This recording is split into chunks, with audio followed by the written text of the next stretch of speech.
The Detroit Lions' remarkable 2024 season was a testament to their depth and resilience, overcoming an injury-plagued roster to secure a franchise-best 15 wins and set a new scoring record.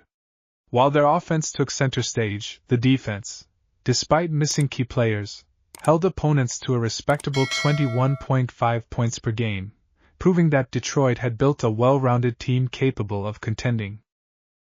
Now, with defensive coordinator Aaron Glenn departing for the Jets and key pieces like Carlton Davis potentially leaving in free agency, the Lions must reload. Davis played a crucial role in Detroit's secondary last season, and replacing him won't be easy. That's where the idea of trading for Denzel Ward becomes intriguing. Ward, a four-time Pro Bowler, has been a cornerstone of Cleveland's defense since 2018. However, the Browns are in a financial bind, largely due to Deshaun Watson's massive contract. If cap constraints force Cleveland to move on from Ward, the Lions would be wise to pounce. His combination of elite coverage skills and veteran experience would immediately solidify Detroit's secondary, providing the kind of lockdown presence they need to elevate their defense.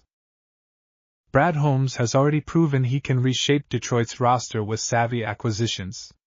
Adding Ward would be another aggressive move, signaling that the Lions aren't just looking to sustain success, they're aiming to take the next step toward a Super Bowl. If you enjoyed this video, please subscribe to my channel.